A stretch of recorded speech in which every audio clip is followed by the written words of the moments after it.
Donc, cette braïta qui conclut que lorsque la transgression de Shabbat est réalisée au même moment où l'acquisition, entre guillemets, du vol est réalisée, c'est-à-dire lorsque l'action de vol est également finalisée, puisqu'à simultanéité des deux, en vertu du principe que Kimle Bedera Baminé, on retient que la peine la plus grave.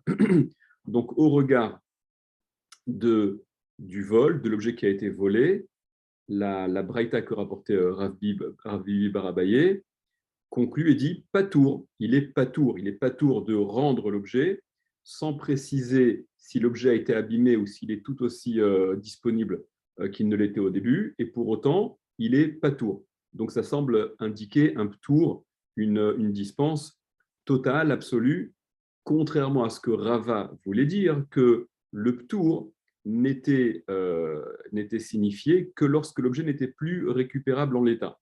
Donc là, la Braïta ne rentre pas dans ces détails-là, dans ces différences-là, pas tour. Et donc, Shahari Issour Gneva ve Issour Skila Ba'in Keechad, puisque le Issour de Gneva, l'interdiction de vol, ve Issour Skila est l'interdiction qui débouche à la Skila, la peine capitale, au vu de la transgression de Shabbat, Ba'in Keechad viennent en une fois, ils sont simultanés. Répond la Gemara pour sauver Rava, non, Veil Cheta, la halacha. Alors c'est marrant parce que la Gemara formule en termes de Veil Cheta. Vous allez voir, je vous ai compte pourquoi je dis c'est marrant, enfin c'est marrant. Il faut relever que la Gemara formule Veil Cheta et la halacha. Deshadinhu benahara. C'est lorsqu'il l'a jeté dans le fleuve. Lorsque cet objet-là a été jeté dans le fleuve et par conséquent, il est plus récupérable en l'état. Et ça serait dans ce cas-là que la Braïta dit que le voleur est patour de rendre ce qu'il a volé, parce qu'il y avait cette simultanéité-là avec la transaction de Shabbat.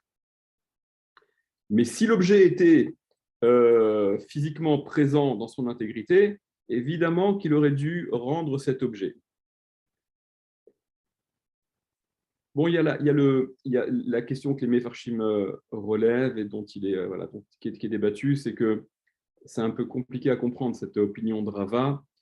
Si pour Rava, on est tenu de rendre l'objet qui a été volé après coup, en quoi cela change-t-il? Cela fait-il une différence que par la suite l'objet soit abîmé ou pas disponible?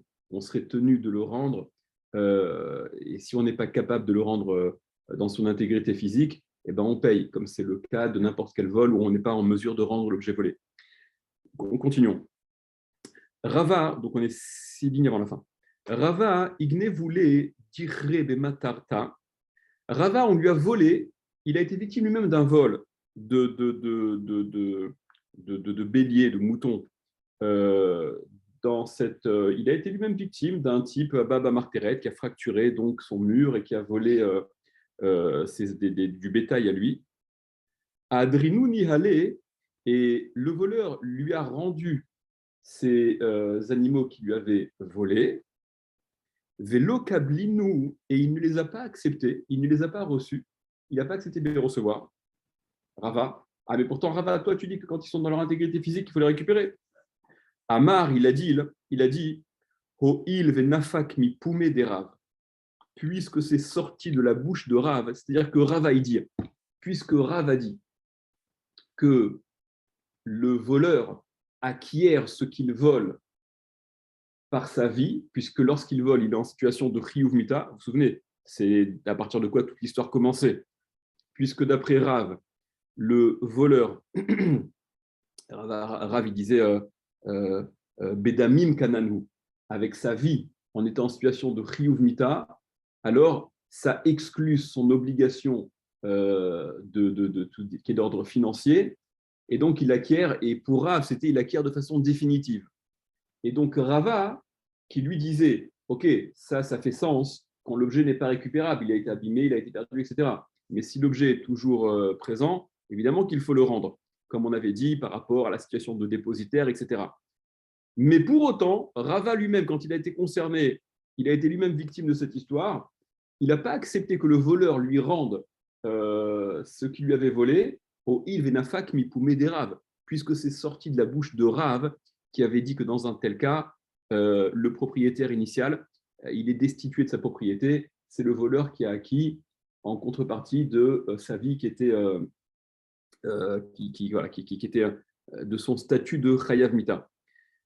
Alors là aussi, les Mefarshim posent, je ne sais plus quels sont les Mefarshim qui posent la question et qui s'étonnent et qui disent, bon déjà la Gemara l'a formulé Veil Cheta. Quand on dit Veil Cheta, c'est qu'apparemment c'est la halacha.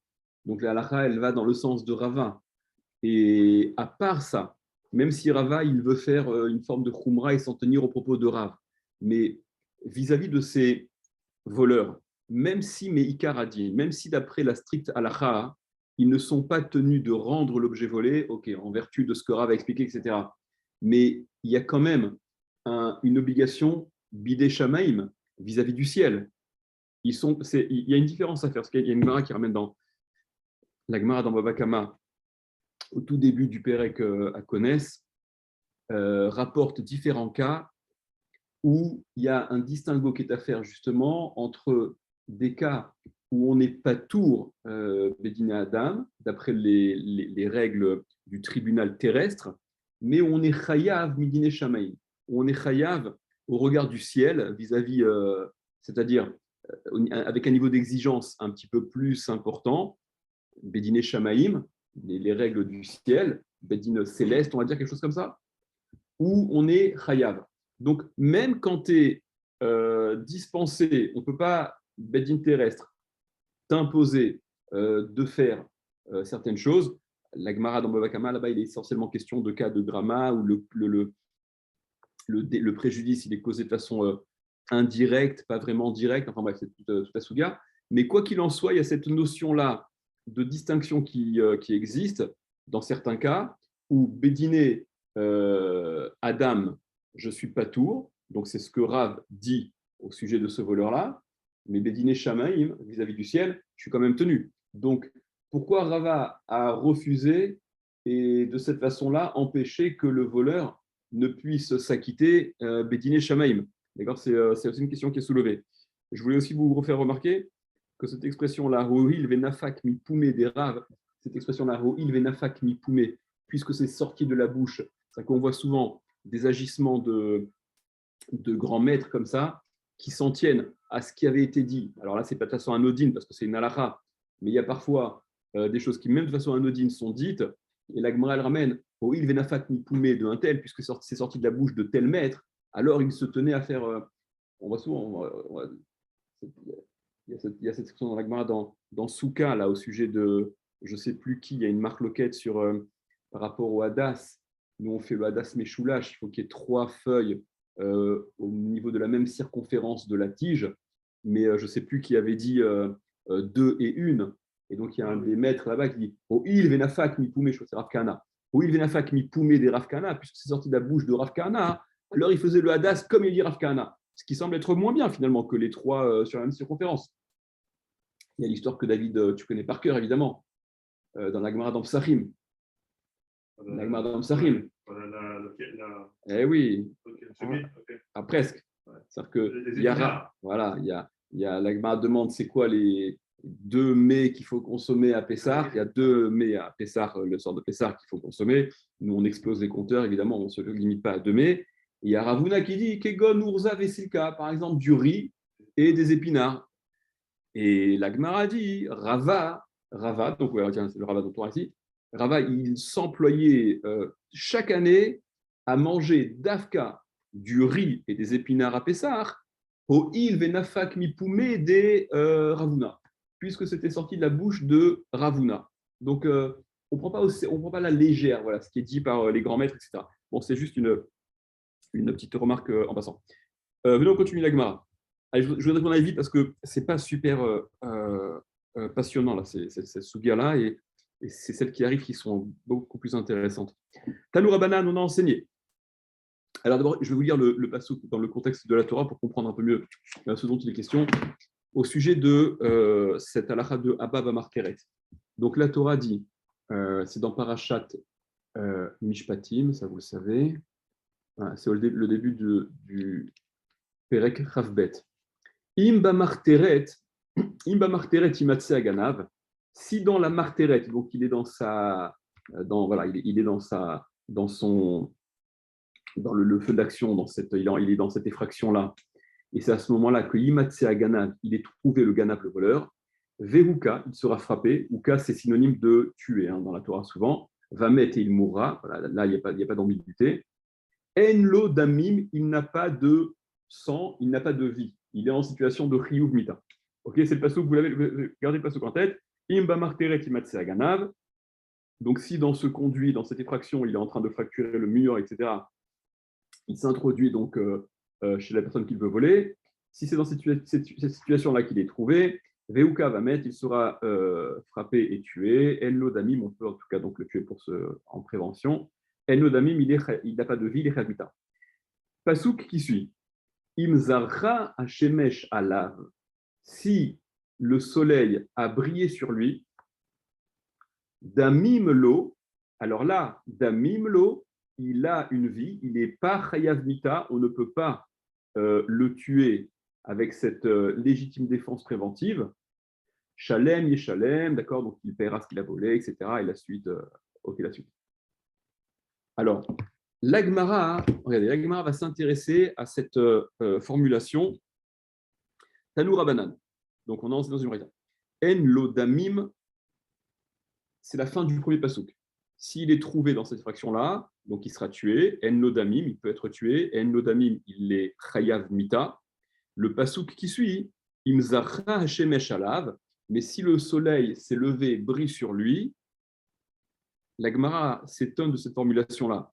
Vechi hashemesh alav bilvad zacha.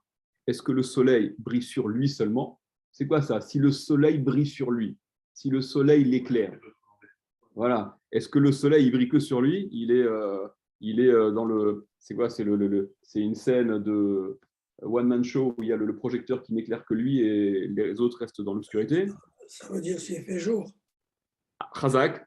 Apparemment, c'est-à-dire s'il fait jour. Ah bah c'est bien que tu dis ça, Chazak. Ok, ça va être. C'est ce dont je veux parler. Il y a une. Je vais vous ramener quelque chose qui me semble très intéressant. L'Agmara n'explique pas comme ça. L'Agmara n'explique pas qu'il fait jour. L'Agmara dit, mais c'est bien que tu l'aies relevé, au moins c'est voilà, naturellement tu l'as relevé, donc ça va faire une transition très naturelle avec ce que j'ai vu là dans un Margaliot Ayam que je vais vous rapporter. L'Agmara fait la dracha suivante. Et là, seulement, qu'est-ce que ça veut dire si le soleil a brillé? Imbarur lecha hadavar kashemesh, si la chose t'éclaire comme le soleil, si c'est limpide, si c'est évident, chez En lo shalom imcha, qu'il n'a pas de shalom avec toi, il n'est pas en paix avec toi. C'est-à-dire que c'est évident que cet homme-là, il n'est pas dans un état d'esprit pacifique avec toi, donc il y a des raisons de le soupçonner. Arguez-ou, tue-le. Si ça n'est pas évident, si c'est si c'est évident pour toi que c'est pas un type dans une démarche pacifique de paix, eh bien tu peux le tuer. Ve'imlav, mais sinon, alta arguez-ou, ne le tue pas. Ça veut dire que, vous voyez la façon dont c'est formulé, la façon dont c'est formulé. Si c'est clair pour toi qu'il n'est pas dans une démarche de paix, alors tu le tues. Ne prends pas de risque. Mais sinon, ne le tue pas. Tania Idar, il y a une autre braïta qui enseigne Imzacha Shemesh alav, de cette même expression de la Torah. Si le soleil a brillé sur lui, l'a éclairé. Damim lo, donc il est vivant, il n'est pas chayav mita. Vechia Shemesh alav bilvad zacha. Est-ce que le soleil il brille que sur lui? Le même étonnement formulé par cette seconde braïta. Alors, regardez, vous voyez la petite nuance. Je suis un petit peu long, mais je veux que vous voyez la nuance. La première braïta rapporte la juxtaposition de la fin du premier verset qui conclut par En Lodamim, il est Chayav Mita, et la suite, Imzacha Shemesh Alav, si le soleil brille sur lui. La seconde braïta, le Tanya Idar, 3 lignes avant la fin, rapporte Imzacha Shemesh Alav, donc le début du deuxième verset, si le soleil brille sur lui, Damimlo, et c'est la suite de ce verset-là. Alors, il est vivant, c'est-à-dire on ne peut pas attenter à sa vie. Est-ce que le soleil brille que sur lui? Et là seulement, ça vient t'apprendre quoi? Imbarur lecha kashemesh. Si ça t'éclaire, si c'est clair pour toi, comme le soleil, si c'est évident pour toi, chez Yesh lo shalom imar, qu'il est en paix avec toi, al tahargeu, ne le tue pas. Ve imlav, et sinon, argeu, tue-le. Alors, de ces deux déductions qui sont formulées par ces deux braïtot, il y a une contradiction. Kashia, stama, astama. C'est contradictoire. Vous comprenez la contradiction ou pas? Allez, prenez Rashi.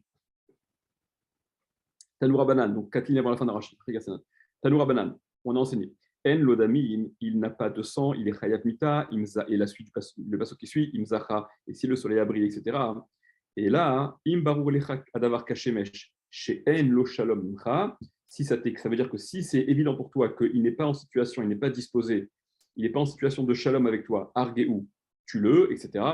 En lodamim, il est chayav mita, vesam michle, et c'est juxtaposé. Le deuxième passouk commence immédiatement par imzacha hashemesh, si le soleil brille. Vedarshinan simuchin, et on fait donc la dracha des juxtapositions.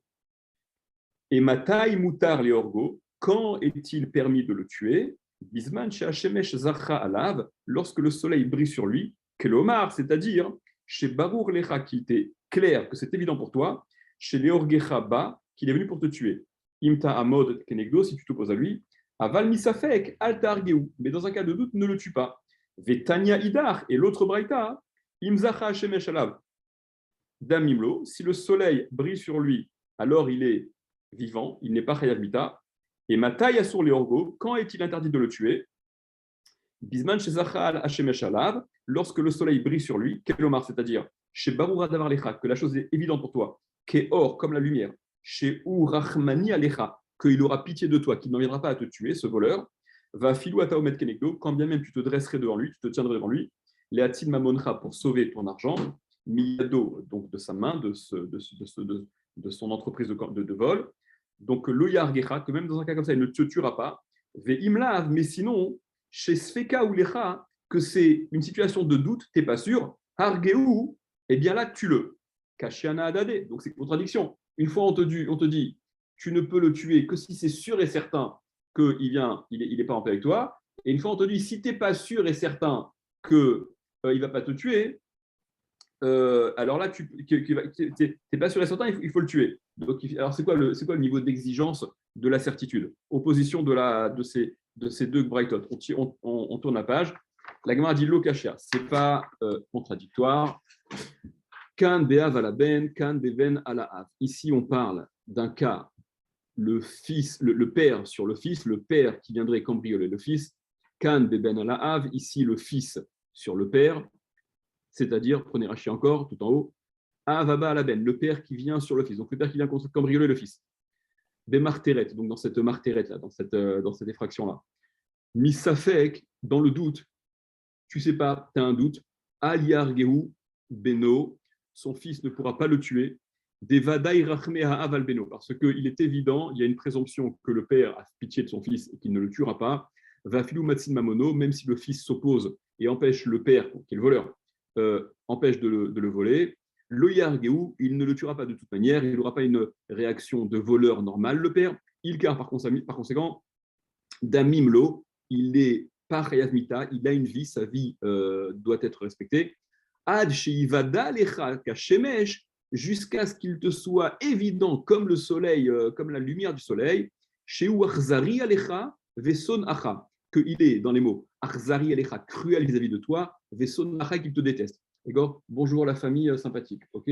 Ou le père, là le fils il dit, non mais là c'est le fils il dit de son père, non mais son père le déteste et il le hait, et donc il en viendrait à le tuer, si ce n'est que tu es dans cette situation de certitude absolue, dans le doute, ne le tue pas.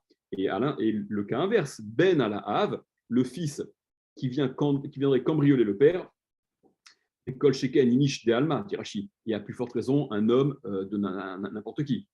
Argeu Misafek, celui-là, tu le tues dans le doute, donc on s'adresse au père, tue-le Si tu as un doute, est-ce qu'il te tuerait si tu t'opposes, est-ce qu'il ne te tuerait pas? Donc, dans le doute, tue-le. Parce que c'est évident que c'est dans cet esprit-là que ce voleur est venu, quand bien même il s'agit du fils vis-à-vis du père. C'est choquant pour nous, cette histoire. Hein. Parce que si tu te tiens devant lui, qu'a-t-il là? Il te tuerait. Jusqu'à ce que, c'est-à-dire si ce n'est que, ça c'est évident pour toi, comme le soleil, comme la lumière du soleil, qu'il est miséricordieux vis-à-vis de toi, qu'il te prend en pitié, comme un père vis-à-vis de son fils. Dans le cas inverse, on parle. Ok, ok, on continue. Oui, alors non, c'est là-dessus que je voulais revenir. Regardez. Regarde. J'ai vu ramener dans le Margaret Tayam quelque chose de très intéressant, je vais vous en faire profiter. Et alors, où est-ce que c'est? Regardez, il y a un Rambam qui est connu, je vais vous le lire. Enfin, jamais quand on dit un Rambam qui est connu dans les Yeshivot, on dit un Rambam connu. Une fois qu'on l'a vu, il est connu. Mais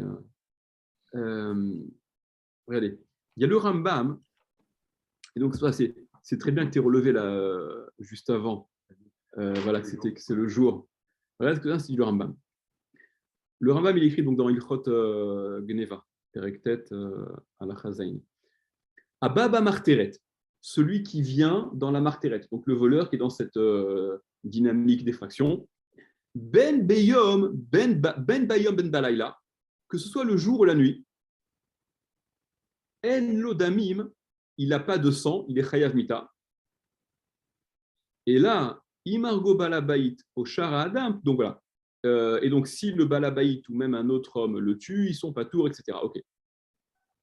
Ok. Là-dessus, regardez, je vous lis la Hasaga du Ravad. D'accord? Comment dire, la note, ce que le Ravad vient objecter là-dessus. D'accord? Voilà, le Raïved pour les intimes dans les Chives. D'accord, oui, papa, la saga. Asaga, les Hasig. D'accord? Atteindre, là. Alors, regardez. Je vous lis c'est le Margaliotayam qui rapporte ça. Je vais vous lire dans le texte du Margaliotayam, c'est mieux imprimé. Donc le Rambam, voilà. Et le Ravad, il écrit dans ses Asagot. Eni nimna midirtov et daati shenireli. Je ne vais pas m'empêcher d'écrire ce qu'il me semble. Bien que les Chachamim aient fait la dracha de cette expression, si le soleil a brillé sur lui, et donc ça voulait dire que si la chose elle était claire, évidente, sous-entendu, ne pas prendre au sens premier que ça désigne que le jour. Afal pichen, malgré cela, et no yotse mide pshuto, bayom et no rachai lorgo, ça ne sort pas la formulation de la Torah, qu'il a malgré tout formulée imzacha la vachemesh, et donc c'est imzacha la vachemesh que damim lo, qu'il est vivant, qu'il n'est plus chayav mita. Donc dit le Ravad que de la formulation de la Torah, on ne peut pas sortir le verset de son sens littéral, la fameuse notion de en mikra yotse mide pshuto. Le pasuk ne sort pas de sa littéralité, de son sens littéral. Et par conséquent, Bayom et no rachai le orgo, le jour, tu n'es pas autorisé à le tuer, parce que imzacha ala vashemesh damimlo, c'est le pasuk, n'est-ce pas? Si le soleil a brillé sur lui, s'est levé sur lui, donc il a une vie, il n'est pas chayav mita. Et explique le Ravad, chez En Ganav Ba Bayom, et là il yachol et Hashmit Shomet ou Boréach, parce qu'un voleur qui s'introduit en journée, il ne le fait que dans l'esprit de pouvoir s'enfuir au moindre problème. Ve'enomitakev lignov mamon gadol, il ne va pas rester longtemps pour voler un truc important, etc. Ve'lamod alber alav, le orgo, et d'en arriver à tuer le propriétaire, etc. Et là, Ganav Balaïla, ça n'est que le voleur de la nuit. Mipne Shaganav Yodea, parce que le voleur sait, chez Balabait Babait, que dans la nuit, il est probable, il est quasiment certain que le propriétaire se trouve chez lui, c'est la nuit.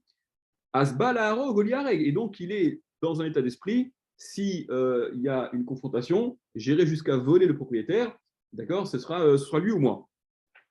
Aval Ganaf Beyom, mais le voleur en journée, En Balabait Matsui, le propriétaire n'est pas forcément ici, c'est peut-être pour ça d'ailleurs qu'il entreprend de voler en journée, où les maisons sont en principe plus abandonnées.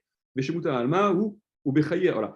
Ou Bechayer Oshi, Et donc, dit le Ravad, ou Bechaye Roshi, c'est un terme de serment, d'accord, sur la vie de ma tête, sur ma vie, Torah. Regarde, c'est une expression un peu plus noble quand même. Kol Mevin Dailo Basé, tout celui qui comprend, voilà, ça lui est suffisant avec cela. Alors, il y a tous les Nosekelim, tous les commentaires du Rambam, le Ramban aussi sur la Torah dans cette paracha, etc. Et donc, dit le Margaliot Hayam qu'il semble que le Rambam et le Ravad, ils sont en marque-loquette, mais ils sont cohérents, chacun dans sa chita, chacun dans son opinion, dans la perspective qui est la leur. C'est-à-dire, est-ce que Dibra Torah Besignon Melitzi, est-ce que la Torah, elle parle de façon allégorique, imagée? L'Omar al-Birut Varim Zrichat Shemesh, de dire sur et pour définir une chose qui est claire et évidente, avec au moyen de cette expression justement Zrichat Shemesh, le soleil qui brille, qui éclaire, tu ne peux pas faire mieux la lumière qu'avec le soleil. Mibli Shechaven Alaora Apshuta, sans avoir l'intention de la littéralité justement des mots, Ora Apshuta, du sens Pashut, ou bien, est-ce qu'il faut avoir pour grille de lecture Léaniar est donc supposé, considérer chez Kol Masheba Batora que tout ce qui est dit dans la Torah, Gama Avana Pshuta Miusedet Bametziut, même la compréhension simple, c'est-à-dire littérale, elle est fondée elle est fondée, elle est ancrée dans la réalité. Alors, vous allez vous demander, ouais, mais il y a un problème parce qu'il y a des versets dans la Torah où c'est définitivement pas en accord avec la littéralité. Et donc, il rapporte le Margaliot Hayam, par exemple, Vegam Bekat Sotaet Kappa, Dain Tachatain, donc parce que les Mefarshim du Rambam, ils ramènent le passou qui dit au sujet la femme qui intervient quand son mari se bagarre avec un autre homme et elle ne trouve pas un meilleur moyen d'intervenir que Verzika Bimvushav, d'accord? Elle va attraper les parties intimes de l'agresseur, celui avec qui son mari se bagarre. Okay, elle aurait pu faire autre chose. On parle d'un cas d'une situation, elle aurait pu faire autre chose. Voilà, un peu rock'n'roll, celle-là aussi. Et déjà, donc, déjà, elle se mêle. Déjà, si en plus. D'accord. Voilà, voilà, on va s'en tenir à ça. Oui, mais non, mais c'est. Et la Torah dit que suite à ça, des katsota et kappa, tu lui couperas la main. Et les Khamim m'expliquent, c'est pas la main que tu lui coupes, c'est l'estimation financière de ce que vaut sa main, comme ce que l'on dit au sujet de Aïn tachat aïn, Shen tachat Shen, etc. D'accord, œil pour œil, dent pour dent, etc. Ok.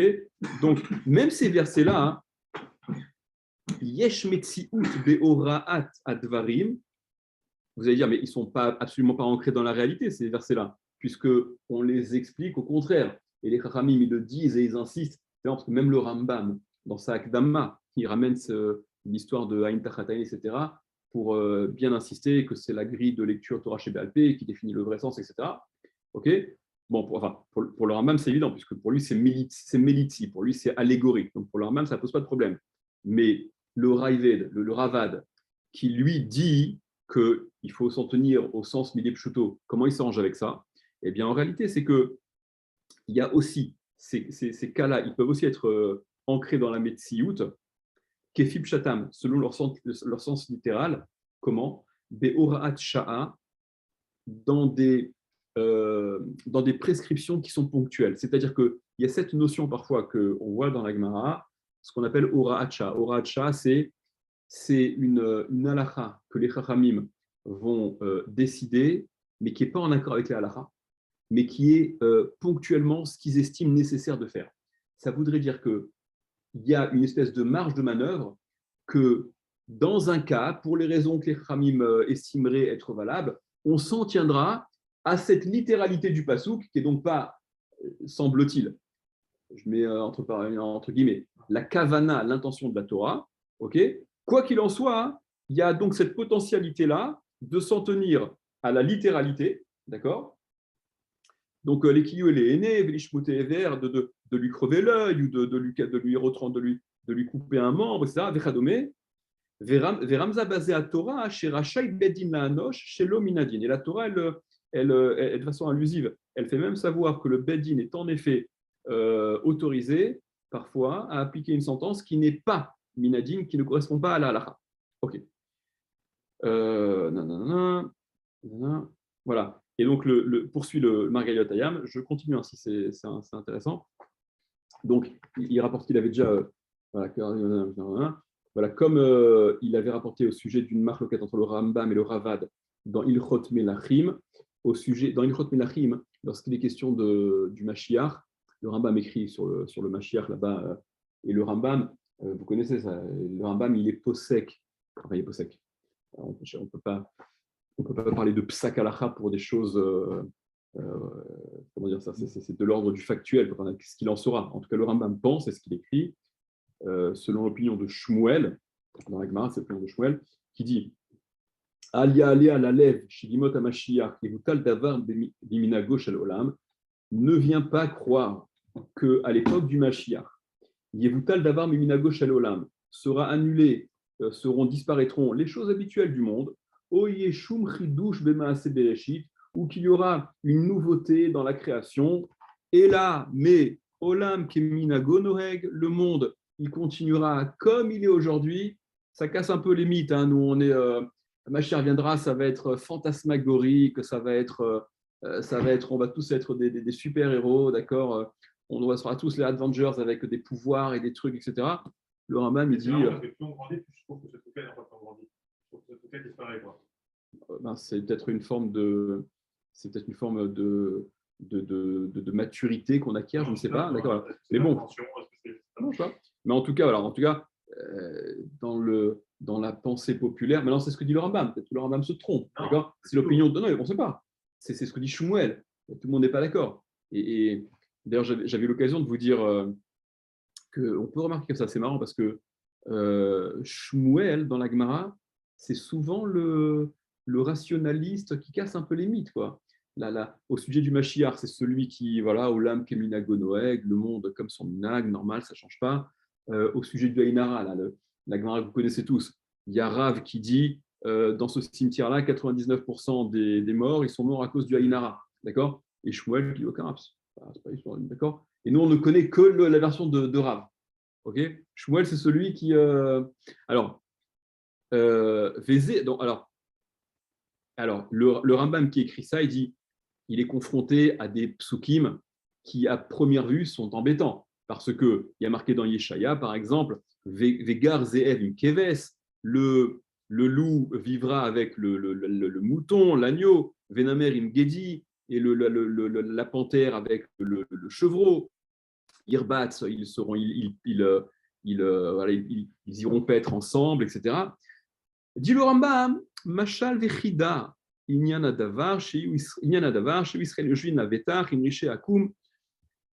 une parabole, ça n'est qu'une allégorie, ça fait référence au peuple d'Israël qui seront dans la sécurité et la tranquillité, avec les Rechaïm qui sont comparés aux loups et aux panthères, chez Nehemar, selon ce qui est dit par ailleurs, Zerar Votishadedem, voilà. D'accord, on voit que les méchants sont comparés aux loups qui viennent brigander, etc. Nanana. Voilà, et que tous reviendront à la vraie religion et qu'ils ne voleront plus, ils ne causeront plus de mal. Et là, yorlou davar amutar benachatim Israël, mais ils ne prendront que ce qu'il est permis de consommer. Donc, dans dans cet esprit d'honnêteté, voilà, Shene Emar, selon ce qui est dit, Vari et Kabakar Yochal Teven, Vechen Kol Kayot Sebei Wadrim, et ainsi tout ce qui est dans cet ordre d'idées, dit le Rambam, Be'inyan Mashiach, au sujet du Mashiach, Hem Mashalim, ce sont des Mashalim, ce sont des allégories, des paraboles. Et là-dessus, le Ravad, il écrit, écoutez bien, et là-dessus, le Ravad, il écrit, Va'alo, Batorah, mais c'est marqué dans la Torah, Ve'ishbati Chayara Minaharetz, je ferai disparaître les mauvais animaux, le mauvais animal, Minaharetz, de la terre.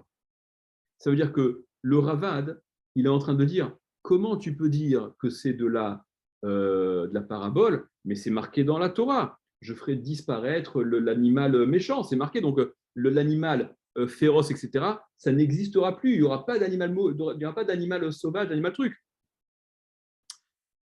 Amigdolos ve'aradbas bepiroshem aime la Rambam. Les Mefarshim sur le Rambam écrivent, ils répondent à cette objection du Ravad en disant ben, Kemoshak tuvim shevia Rambam, de la même façon que les autres versets que le Rambam il a rapportés, Pireshotam derech mashal, en les expliquant de façon allégorique, Ken yefouraj gam pasukze, ke mashal alumara. Ce pasuk aussi, il sera expliqué comme une allégorie sur une mauvaise nation. Ça fait référence à une nation mauvaise ou je ne sais quoi.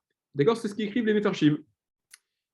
Et le Margaliot Hayam, à juste titre, il dit, mais attends, Vekamaz et Mafil Ershov, qui a rava, Alacharir, Oto, Yvera Rambam, Mfouachim, chez Gam, Kokel Sebe, Elou Aktuvim, Hemaderech, Machal Bechida.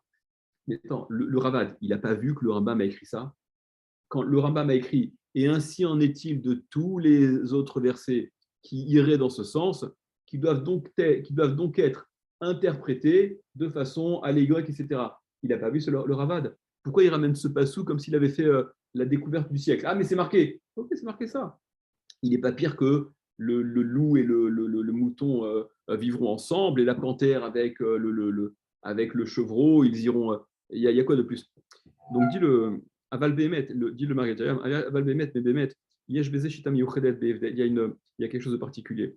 Il y a une différence à faire entre les psukim qui proviennent des Nevi'im, du Nar, d'accord, des prophètes, les Ben Akatsuba Torah et ce qui est écrit dans la Torah. Hem Nevi'im, parce que les Nevi'im, les Nevi'im, les prophètes, pas la Torah, les prophètes, pas le Chumash, dans le Nar, ils ont parlé, en effet, de façon allégorique, de façon avec des images, et par conséquent, et Charles et Fajdivrem, on peut interpréter leurs propos comme n'étant que de la parabole et de l'allégorie. Aval Moshe Rabbeinu Vachalom, mais Moshe Rabbeinu, dans la Torah, dirtiv, à propos de qui c'est écrit, qui bémaré vélo bechidot, bémaré, il avait une vision claire, vélo bechidot, c'est marqué dans la Torah, et pas, chida en hébreu moderne, c'est une devinette, dans le sens une image, d'accord, où il y a besoin d'aller comprendre et d'interpréter, comme c'est le cas des autres prophètes qui avaient une vision moins lucide. Gamma Havana Amilulit, Imetsut Amitit, même la compréhension première littérale, elle doit être ancrée dans la réalité. Et c'est ça ce que le Ravad, il dit, ah mais c'est écrit Batora, c'est écrit dans la Torah. Contrairement au psukim que tu me ramènes, toi, le Rambam, là, du Nar, il y a un pasouk dans la Torah, et là, tu as moins cette marge de manœuvre, d'après le Ravad, okay, pour expliquer de façon allégorique. Ve'ishbati chayar amina haaretz, où Dieu, donc dans la Torah, de Moshe Rabbeinu, il dit, je ferai disparaître l'animal mauvais. Le Rambam, lui, il Rambam Nakat, Madirti Beishaya, Majorida, Avalare Pasuk Batora, Lo Nirtab Tiferet Amelitza, attendez une seconde. Et donc, bon, c'est pas ce que le Rambam tient de toute manière, mais vous comprenez la, où je Ravad. Voilà. Et pour le Ravad, même dans les Nevi'im, ça ne doit pas sortir du sens littéral. Mais vous voyez qu'il y a vraiment deux niveaux d'interprétation qui sont différents selon la perspective du Rambam et du Ravad. Et, enfin, de ces deux écoles-là.